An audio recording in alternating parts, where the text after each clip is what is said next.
तो भैया घाटशिला में अब हो गई है लॉबिंग शुरू। एक तरफ तो कंफर्म है कि जेएमएम की तरफ से रामदास सोरेन के बेटे सुमेश सोरेन चुनावी मैदान में होंगे, और दूसरी तरफ बीजेपी से कौन होंगे ये किसी को खबर नहीं। हाँ, जिन्हें टिकट मिलना है बीजेपी के तरफ से, उनमें से दो ऐसे खेमा हैं जो अपनी अपनी कैंपेनिंग करने में लग चुके हैं।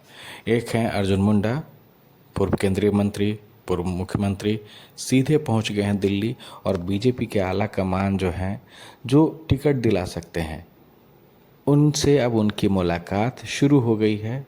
तो दूसरी तरफ चंपई सोरेन, वो भी कैंपेनिंग करने में लगे हुए हैं, और वो अपने क्षेत्र में लगे हैं और कैंपेनिंग अपने बेटे के बाबूलाल सोरेन के टिकट के लिए।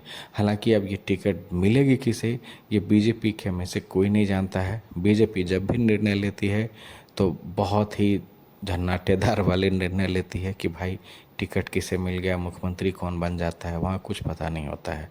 तो एक तरफ तो ये कंफर्म हो गया है कि वहाँ पर सोमेश सोरेन चुनावी मैदान में होंगे और घाटशिला के उपचुनाव में, लेकिन अब दूसरी तरफ अर्जुन मुंडा होंगे या फिर चंपई सोरेन के बेटे, या फिर अर्जुन मुंडा अपनी पत्नी के लिए वहाँ से टिकट लेंगे, ये देखने वाली बात होगी। लेकिन उससे पहले दोनों जो हैं अपनी अपनी टिकट के लिए दावेदारी ठोक रहे हैं।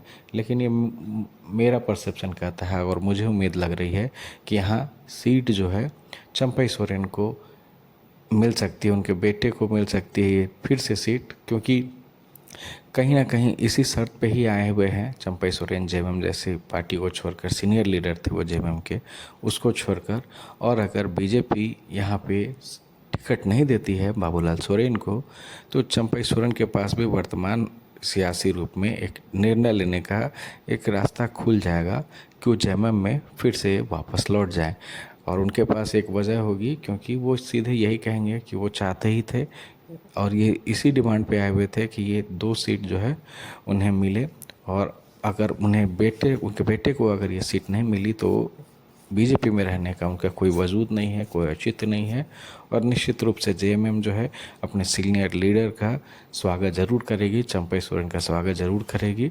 और अगर ऐसा कुछ होता है कि टिकट उन्हें नहीं मिलती है तो वो जेएमएम में लौट सकते हैं। हालांकि ये इफ बट वाली बात है, लेकिन इन दोनों में से ही किसी एक को टिकट मिलेगी बीजेपी से घाटशिला के उपचुनाव में, क्योंकि मुकाबला जो है अब एक तरफा यहाँ पे लग रहा है। बॉस कोई भी उतरे यहाँ पे, लेकिन मुकाबला एक तरफा लग रहा है, और जेएमएम के खाते में ही उनकी ये सिटिंग सीट जाने वाली है।